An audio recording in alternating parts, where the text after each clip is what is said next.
2회 최종 모의고사입니다. 1번 법률행위 효력이 발생하기 위한 요건이 아닌 것은, 그러니까 효력 요건이 아닌 것 찾아라는 거잖아요. 3번에 농지 거래 계약에서 농지 취득 자격 증명은요, 등기를 하기 위한 서류죠. 그래서 등기에 필요한 요건이지 당의 계약의 효력 요건은 아니다 이 말이죠. 따라서 3번이 아닌 것이네요. 2번 다음 중 불공정한 법령의 성립에 관한 설명으로 타당한 것은 했죠. 불공정한 법령에는 104조입니다. 104조에 있는 내용으로서요.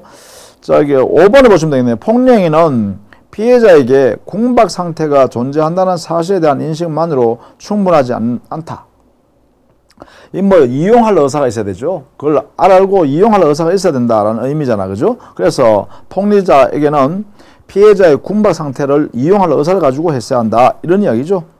그래서 5번입니다. 자, 그 내용들을 같이 알아두시기 바랍니다. 거기 보면 1번 같은 경우는요, 조심해야 돼요. 표현을 불공정한 법률행위가 성립하기 위해서는 궁박, 경솔 또는 무경험이라고 되어 있습니다. 법에. 그러니까 경솔, 궁박, 경솔 그리고 무경험 이 세 가지 다 있어야 되는 것은 아니죠. 자, 그 다음에 3번 법률행위 해석에 관한 설명 중 틀린 것은 했죠. 거기 5번만 볼까요? 의사표시 해석에 있어서 당사자의 진정한 의사를 상대방이 안 경우에는 원칙적으로 양 당사자의 의사가 진정으로 알고 있는 상태이기 때문에 어떻게 해요? 이거는 자연적 해석해야 됩니다. 표의자의 진의대로 해석해야 된다는 것입니다. 그래서 자연적 해석해야 되기 때문에 5번처럼 표현하면 안 되죠. 의사표시는 표시행위로부터 추안되는 효과에서 이거는 뭐예요? 바로 규범적 해석입니다. 그래서 규범적 해석을 하면 안 된다는 것입니다. 5번이 그래서 틀렸다. 4번 진의 아닌 의사표시에 관한 다음 중 틀린 것은 했죠. 3번 보시죠. 상대방이 표의자의 진의의 표시에 대해 선의이지만 과실인 경우에는 유효하다 이죠. 자, 상대방은요 선의무과실이어야 유효한 비진의 표시예요. 자, 이게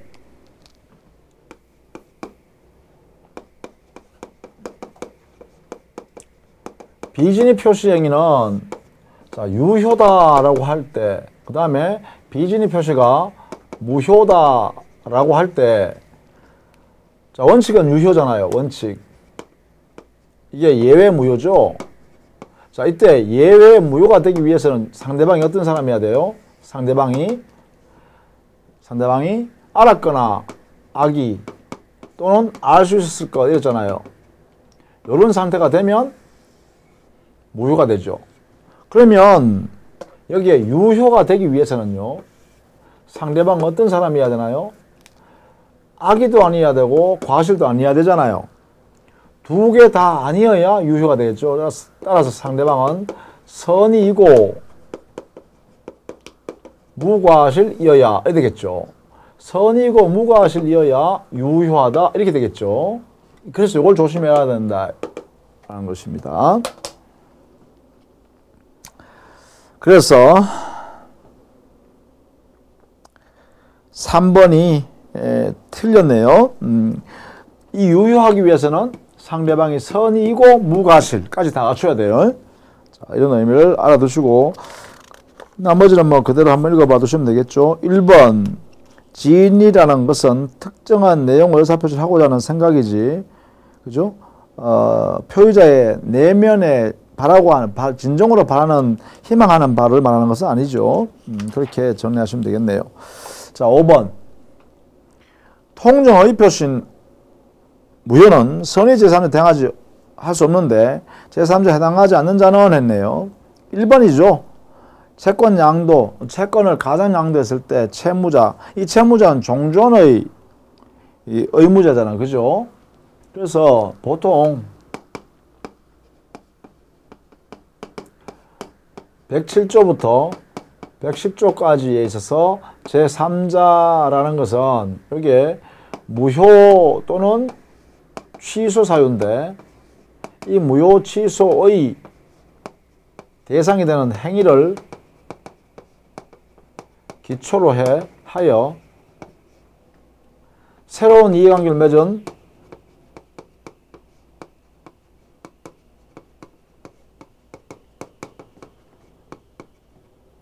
제3자이어야 하죠.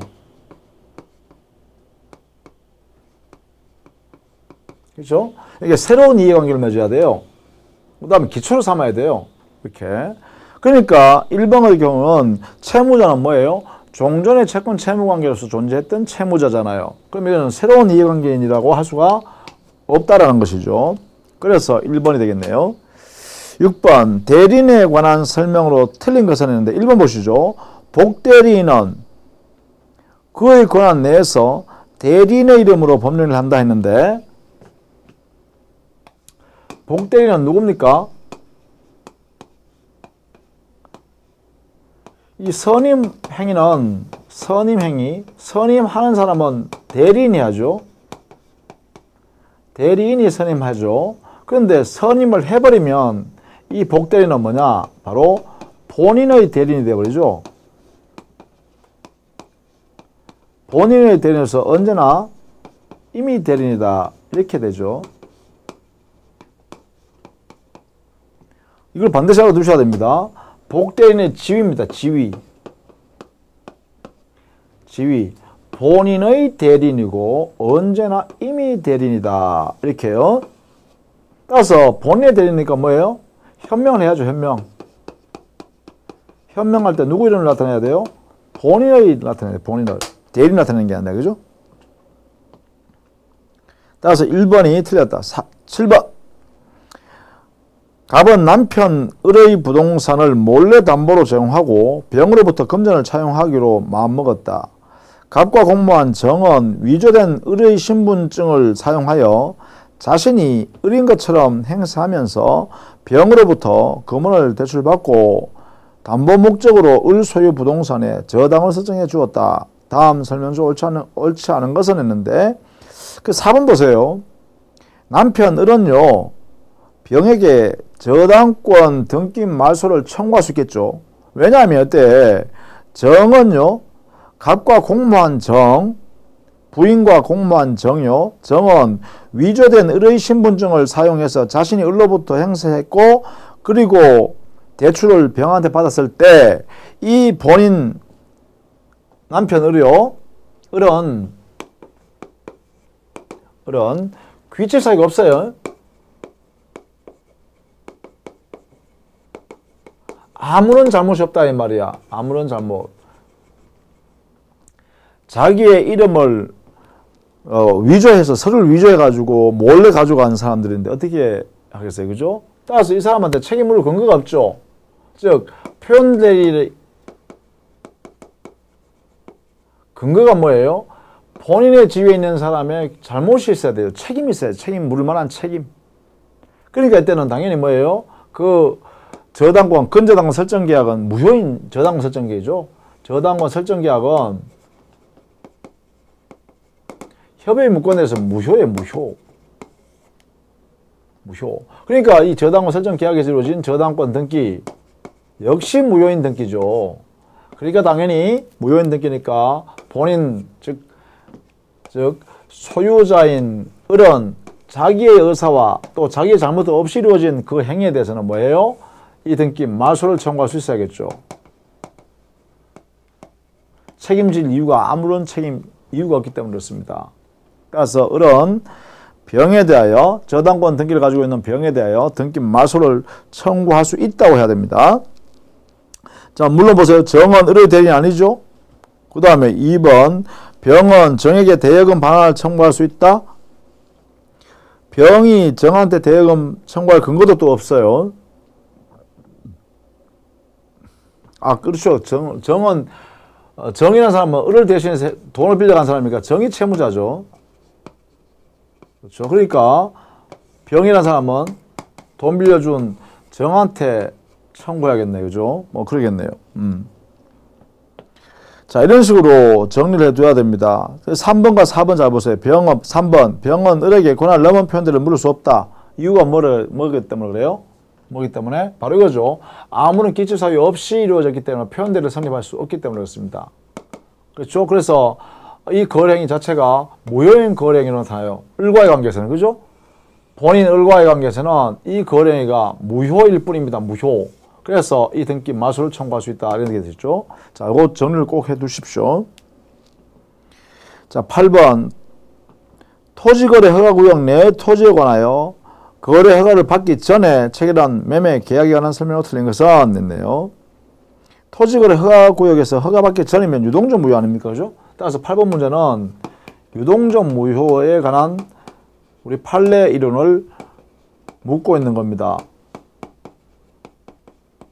자, 거기에서 틀린 것 했잖아요. 3번 보세요. 매도인은 매매 대금의 이행 정황이 없었음을 이유로 거래 허가와 관련된 매수인의 협력 의무 이행 청구를 거절할 수 있다 했는데, 자, 여기에 협력 의무 이행은 당연히요, 당사자가 신의실상 발생하는 부수 의무로서 이행해야 되고요. 매매 대금 이행 제공은 아직 의무가 발생하지 않았잖아요. 매매 계약 자체가 무효 상태니까 소유권 이전할 의무, 이전 의무 이것도 안 생기고요. 그 다음에 대금 지급 의무 이것도 안 생겼다 이런 이야기예요. 이 무효라는 의미가. 그러니까 대금 지급 의무 없으니까 중도금 지급 의무도 당연히 안 생기죠. 이것도 안 생깁니다. 그죠? 이런 상태에 있다라는 것이 이게 무효의 의미예요.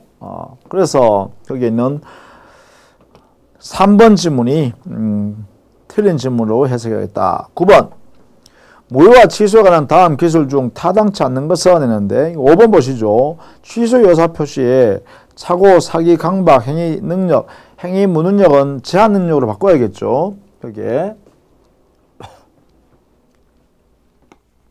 9번의 5번 지문에 행위 무능력이란 용어는요, 제한 능력으로 이렇게 바꾸세요. 이렇게 되면 취소 행위 자체가 뭐예요? 취소권 행사. 행사하는 행위는 상대방 있는 단독 행위입니다.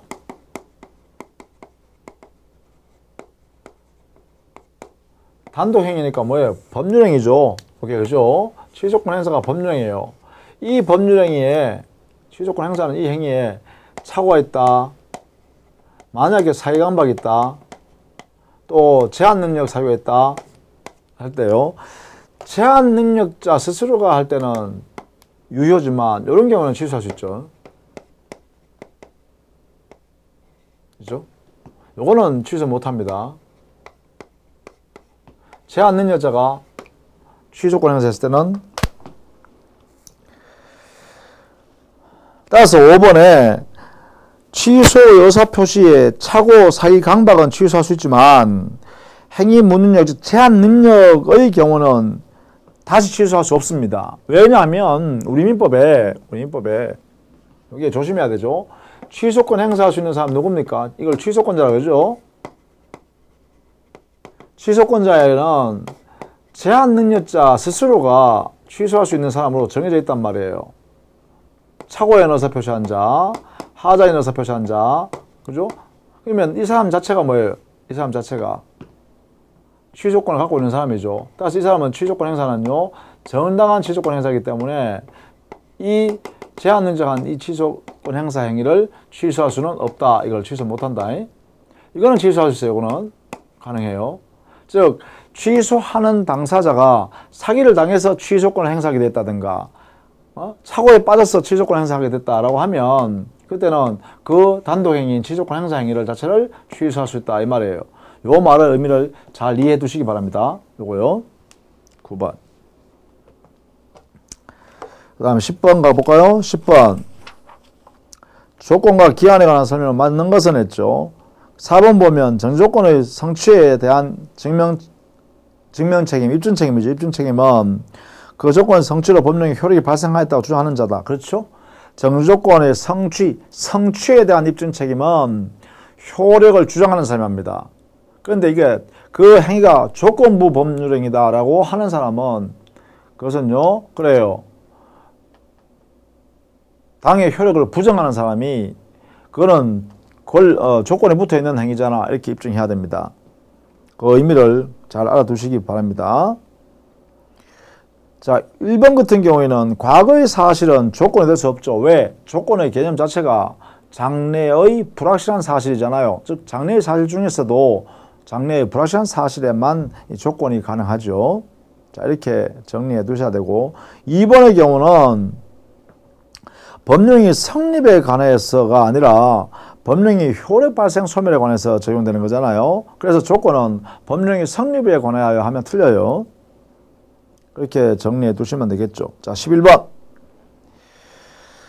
부동산 등기의 효력 요건, 유효 요건에 관한 설명은 옳지 않은 것은 있는데 그 5번 보시면 등기상 이해관계인이 없는 한 멸실된 건물의 보존 등기를 멸실 후 신축한 건물의 소유권 건물의 보존 등기를 유용하는 것이 허용된다 했는데 이 무효등기 유용인데요. 이 무효등기 유용은 우리 법에서요 기본적으로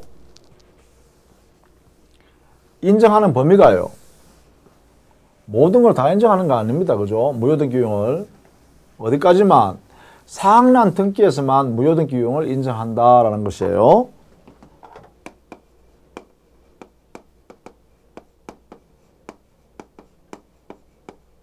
첫 번째, 사학난 등기에서 내에서만 인정해요. 그 다음 두 번째, 이건 이해관계인이 없어야 됩니다. 등기상에 없을 것. 이해관계인이 이미 존재해버리면 유용에 합의를 할 수 없어요. 유용하기 전에 이해관계인이 없어야 됩니다. 유용하는데 이해관계인이 존재해버리면 못한다는 거죠. 그 다음에 사학난 등기해야 되니까 이거는 표시란 등기는 유용을 못합니다. 그래서 이제 거기 5번 지문입니다. 이 건물의 보존 등기 멸실됐을 때 이건 보존 등기를 이용하려고 그러면 보존 등기를 이용하려고 그러면 어떻게 된다고요? 이 표시란 등기를 유용부터 해야 된단 말이에요. 이거는 유용이 안 되거든요. 그래서 건물이 멸실됐는데 그 위에 건물을 신축했다 하면 종래 멸실된 등기부를 이 신축한 건물에 써먹을 수 없다는 거예요. 그래서 그 5번이 틀린 것입니다. 나머지는 또 그대로 알아봐 두시면 되겠네요. 자, 12번. 민법상 점유에 관한 설명으로 틀린 것은 있는데 이것도 4번 보세요. 악의 점유자는 그의 잘못 없이 과실을 훼손 또는 수취하지 못한 때에도 그 과실의 대가를 보상해야 한다는데 아니죠. 여기에 과실 수취권요. 과실 수취권은 선의의 점유자에게만 인정합니다. 과실 수취권은 선의의 점유자에게만 인정해요. 이렇게. 자, 이때 그러면 악의 점유자는요. 과실수취권이 없죠. 그러면 과실수취권이 없으니까 악의의 점유자가 자기의 잘못으로 만약에 과실을 수취하지 못했거나 자기 잘못으로 과실을 뭐 소비했다든가 그죠? 그 다음에 과실을 반하지 못하거나 반환 못할 경우 이럴 때 이제 이 악의 점유자는 책임을 져야죠. 악의 점유자 스스로가 과실 취득해서 소비해버렸다. 그러면 책임을 져야죠. 이럴 때는 뭐냐? 비용으로 돌려줘야 됩니다. 그렇죠? 따라서 거기에 4번에 보시면 악의 점유자가 잘못이 없다면은 훼손 수취하지 못한 경우에 원래는 자기의 잘못 없이 그랬다면 책임을 안 진다는 것이죠. 의미가. 그래서 우리는 규칙 사유에 근거해서 책임을 묻는다 이 말입니다. 그래서 이게 없다면, 그죠? 규칙 사유가 없다면 책임 안 진다 이거. 책임 안 진다 이거죠. 그래서 4번이 틀렸습니다.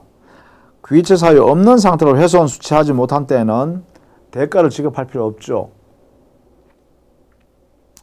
13번 등기의 추정력 틀린 거 써냈네요. 4번 보시죠. 소유권 보존 등기의 명의자가 건물을 신축한 것이 아니라면 이 등기 보존 등기의 추정력은 아주 약합니다. 그래서 양도 사실이 부정되어 버리면 그 추정력이 깨지기 때문에 그 명의자 스스로가 자기가 양도받았다, 즉 양수했다, 유효하게 내가 산 거다라는 걸 입증하지 않으면 이 소유권을 인정받을 수 없어요. 그래서 등기 명의인이 스스로 입증해야 되는 그런 결과가 발생하게 되죠. 그래서 4번 권리 추정력 아주 약하기 때문에 이거는 사실상 인정되지 않는다라고 해야죠. 왜? 양도했다는 사실을 부정해버리면 그 등기의 보존 등기의 추정력은 깨어져 버리니까요. 그래서 4번 이게 틀렸네요. 그 다음에 1번에 사실의 등기는 권리 추정력이 인정되지 않는다. 이건 뭐예요? 상환 등기에 관한 내용이어야 되죠. 권리 존부에 관한 내용이죠. 그 다음에 5번에도요. 전 소유 명의자가 실제 하지 아니한 경우, 이거는 허무인이죠. 허무인 등기는 무효인 등기일 뿐만 아니라 추정력조차도 발생하지 않습니다. 그래서 5번은 옳은 지문입니다. 자, 그렇게 정리를 해주시면 되겠죠. 14번 점유 태양에 관한 설명 중 옳지 않는 것은, 뭐 여기 태양이란 것은 모습이나 종류를 말합니다. 점유의 모습 또는 점유의 종류, 이런 뜻입니다. 이 태양이라는 것이. 옳지 않는 것은 했네요. 5번 보시죠. 점유자 갑이 원고가 되어서 소유자 을 피고를 상대로 소유권 등기 말소 청구 소송을 제기하여 갑이 패소 확정된 후, 자, 점유자 원고가 패소됐답니다. 갑이 계속 점유하고 있는 경우 그 점유는 타주 점유이다 했는데, 자, 이게 점유자는요, 어떤 분을 점유하고 있으면 일단 자주 점유 추정이 되죠. 자주 점유 추정이에요. 그러면 이 추정이 깨어졌어요. 번복되려고 그러면, 번복시켜버리려고 그러면, 이게 다시 말하면 타주 점유, 이 되려고 그러면 반드시 여기에 이렇게 번복시키는 사람이 입증을 해야 되죠. 즉 타주 점유를 주장하는 사람이 입증을 해내야만, 그래야만 번복이 된다 이 말이에요. 그럼 여기서 원고가 점유자였어요. 그럼 피고는요, 소유자인데 그 소유자가 말입니다, 오히려 입증한 적이 없잖아요. 주장하는, 이런 타주 점유를 주장하는 입증한 적이 없죠. 그렇다면 뭐예요? 이게 없으면, 이게 없으면 번복이 안 된다 이 말이야. 그럼 이게 안 되겠죠. 여전히 점유자는 자주 점유 추정이 이루어지고 있다, 이렇게 해석해야죠. 그것이 바로 5번 지문입니다. 그 다음에 15번 상린관계에 관한 다음 설명 중 맞는 것은 했죠. 4번에 경계로부터 반 미터 이내에 축조 완성된 건물에 대해서는 그 청구를 청구할 수 없다. 왜 그러냐면 원래는요, 경계선으로부터 건물을 신축할 때는, 건물 축조 신축할 때는 반 미터 이상의 공간을 띄어야 되죠. 경계선으로부터 우리 법상 반 미터 이상을 띄우게 돼 있어요. 반 미터 거리를 두어야 한다. 그러니까 경계선으로부터 반 미터 이상 거리를 두고 축조해야 됩니다. 근데 문제는 뭐냐? 이걸 위반해서 건물을 축조한 지 1년 경과했거나 아니면 건물을 완성해버린 경우요.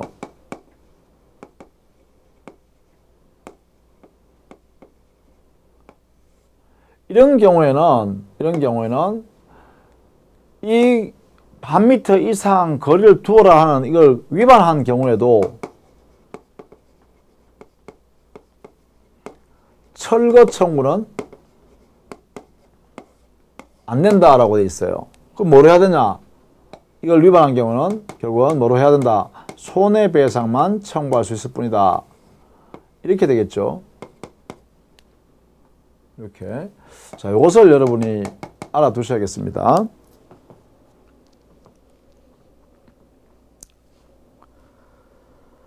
자, 그 다음에 16번 점유 취득시효 완성 이후 등기부상 소유자와 점유자에 관한 설명을 옳지 않은 것은 했죠.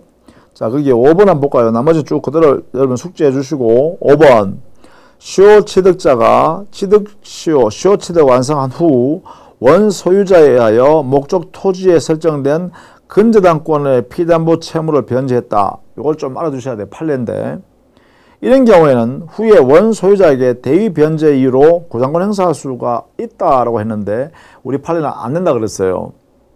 즉 시효 취득자가요. 당에 원소유자가 저당을 설정하여 돈을 빌려 쓰고 있는 상태에서 만약에 시효 취득했다면 그 소유권은 저당권에 설정되는 상태에서 그대로 소유권을 승계 취득했다라고 보자는 거죠.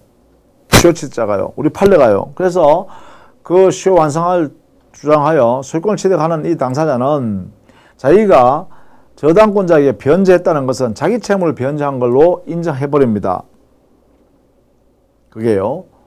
원래 소유자로 구상권을 행사할 수 있도록 하는 것이 아니라 바로 저당권에 설정되어 있고 채무가 그 안에 들어있는 그러한 소유권을 취득한 것이 된다는 거죠. 이게 시효 완성자의 권리 취득 모습이란 거예요. 그러면 시효 완성자가 권리 취득한 것은 채무가 있고 저당권 설정되어 있는 상태로 소유권을 가져왔으니까 소유권을 가지고 있는 사람이었으니까 처음부터 그렇다면 시효 완성자가 자기가 변제해야 된다는 것입니다. 따라서 원소유자한테 내가 너 대신에 돈을 변제했으니까 내 변제한 만큼 돈 내놔라 이렇게 구상권 행사할 수 있느냐 이런 물으니까 안 된다는 거예요.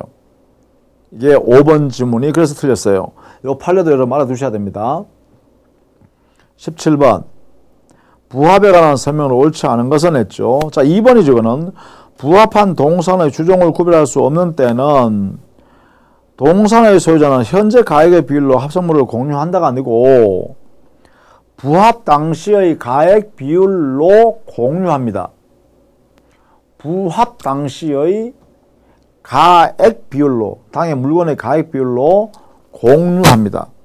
그래서 2번이 틀렸습니다. 자, 그 다음 18번 공유물 분할에 관한 옳은 설명은 했네요. 자, 이것도 1번 공유자는 협의에 의한 분할을 하지 않고 공유물 분할의 소를 제기할 수 있다 했는데 먼저요. 협의 분할을 하고 그것이 안 될 때 공유물 분할 청구 소송하죠. 소송을 가야 됩니다. 2번 공유물 분할을 청구받은 법원은 당사자가 구하는 방법에 구속될 필요가 없죠. 법원이 알아서 하는 형성 판결하게 됩니다. 3번 현물 분할로 단독 소유권이 되는 시기는 협의에 의한 분할의 경우는 분필하여 이전 등기한 때이다. 이게 답이네요. 당사자끼리 합의해서 분필해서 분할해서 각각 소유권을 가져갈 때는 등기를 각자가 했을 때 소유권 취득한다. 이게 답이겠네요.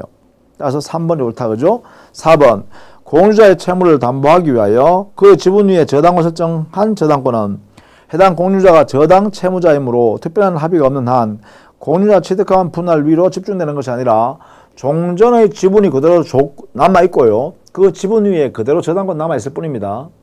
이게요. 이게 분할돼서 분필해가지고 각자 소유권 가져갔을 때 그 가져간 그 부분에 대해서만 저당권 설정되는 게 아니고 종래의 그 공유물 전부에 대해서 저당권이 그대로 존속하는 거예요. 그래서 4번 틀렸습니다. 집중된다 하면 틀려요.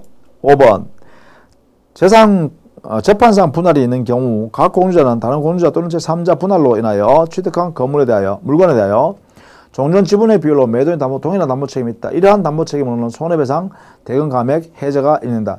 해제가 있는 될 수는 없죠. 법원이 형성 판결 시켜줬는데 그죠? 따라서 손해배상, 대금 감액은 청구할 수 있으나 해제는 할 수가 없을 겁니다. 그래서 거기에 들어갔기 때문에 틀렸다. 19번 다음 기술 중 맞는 것은 했네요. 이거 3번 보시면 모든 용익 물권자에게는 그 목적물의 사용 방법에 제한이 있다. 이래야죠. 지상권의 경우는 어떻게 되나요? 지상권에 대해서는요, 건물 기타 공작물이나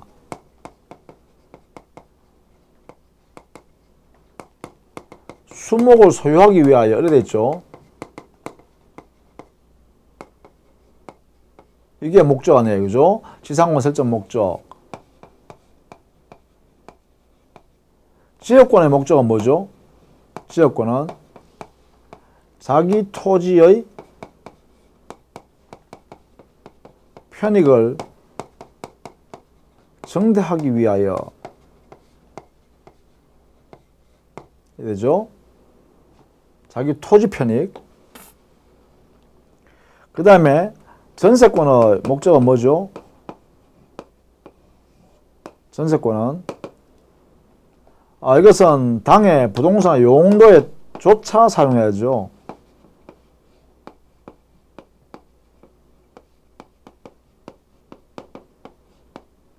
조차서 사용해야죠. 따라서 이 부동산 용도에 조차야 할 의무가 부담되죠. 그죠? 이런 부담이 다 있다. 그죠? 그냥 막 인정되는 게 아니고, 이게 용의물권 아닙니까? 지상권, 지역권, 전세권. 그렇죠? 이렇게 제한적이다라는 것입니다. 그런 면에서 3번이 옳은 지문이 되겠다. 이런 얘기죠. 그 2번 지문 같은 건 틀렸죠. 지상권자에게도 법정갱신 이게 없어요. 지상권에서는 법정갱신 제도가 아예 없습니다. 그 다음에 5번에 보시면 전세권자가 전세권 설정자에게 소멸 통과한 경우 이때는 6월이 경과해야 통과를 받은 날로부터 6월이 경과해야 전세권이 소멸하죠. 예, 소멸 통고 제도의 의미입니다.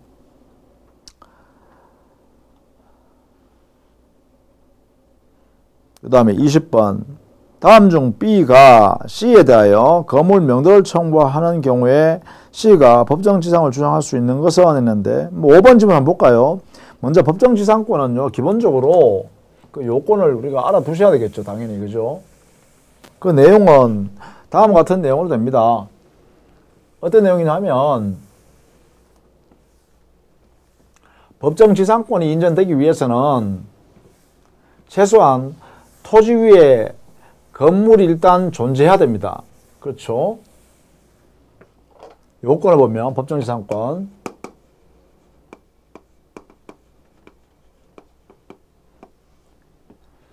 제일 첫 번째는요. 토지 위에 토지상에 건물이 존재해야 됩니다. 건물이나 수목이 존재해야 돼요. 건물의 존재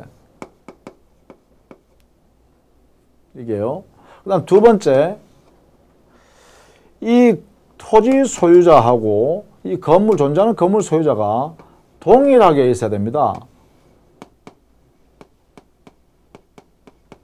동일인이어야 됩니다. 동일인. 이런 상태에서 법정지상권이 일어나는 거죠. 예컨대 이후에 이 동일인 상태가 만약에 민법에 규정된 사유로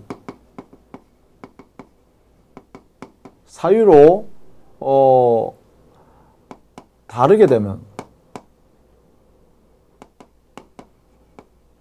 다른 사람으로 된 경우요. 그때는 민법상의 법정지상권 305조나 366조에서 각각 법정지상 성립하고 만약에 기타 사유로 다른 사람에게 권리가 넘어가면 이때는 관습법상의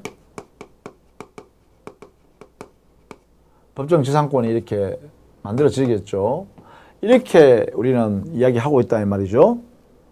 이렇게 이게 대전제입니다. 이때가 대전제.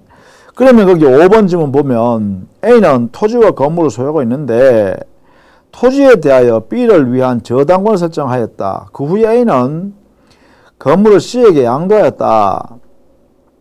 저당권 시행된 결과 B가 토지를 경락하였다. 그럼 뭐예요?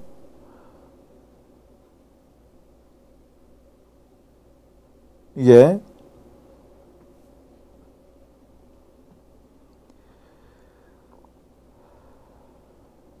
저당권을 설정하고 그 후에 A는 건물을 C에게 양도하였다가 저당권 시행 결과 B가 토지를 경락받았다 해버리면 결국은 건물 소유자와 토지 소유자가 저당권 실행에 의해서요 달라지게 됐죠. 그죠? 그러면 민법상에 우리는 305조는 이런 상태에서 건물에 전세권 설정했다가 토지가 양도됨으로써 발생되는 법정지상권이고 366조는 토지나 건물에 저당권 설정되었다가 저당권 경매에서 저당권 실행 경매에서 토지 소유자 전국적으로 토지 소유자와 건물 소유자가 다른 사람으로 되어 있더라라고 하면 360조 인정한단 말이에요. 그러니까 바로 5번 질문이 대표적인 거죠. 여기에 소유자가 A가 소유자였다 이 말이죠. A가 이렇게 이래 있다가 여기에 토지에 B가 저당권을 설정했죠. 그렇죠? 그 다음에 A는 건물 C에게 양도했잖아요. 건물 C한테 소유권. 그 다음에 저당권이 경매되어서 B가 토지 소유권이 돼가죠. 그럼 보세요. 토지 소유자는 B가 되고요. 건물 소유자는 이 건물이잖아요. 건물 소유자는 보세요. 건물 소유자는 C가 됐잖아요. 그러면 토지 소유자, 건물 소유자가 종적으로 달라지겠죠. 뭐에서? 저당권 행사로 인하여, 그죠? 저당권의 행사로 인하여 경매, 그렇죠? 그러면 이건 366조 민법상의 법정지상권의 문제가 됐네요, 그죠? 이렇게 해석할 수 있다는 것입니다. 자, 우리는 이렇게 법정지상권은 가장 기본입니다. 이게 요 두 가지가 가장 기본적 요건이에요. 토지 위에 건물이 존재하고 있고 그 다음에 토지 소유자와 건물 소유자가 민법상으로 소유자 동일이더라 라고 한 상태에서 어떤 사유로 민법에 정의된 사유면 민법상의 법정지상권, 기타 사유면 관세법상의 법정지상권이라고 판례가 판시하고 있죠. 자, 이렇게 정리해 두셔야겠습니다. 자, 그 다음에 여기까지 하시고 21번부터는 또 다음 시간에 또 하도록 하겠습니다. 수고했습니다.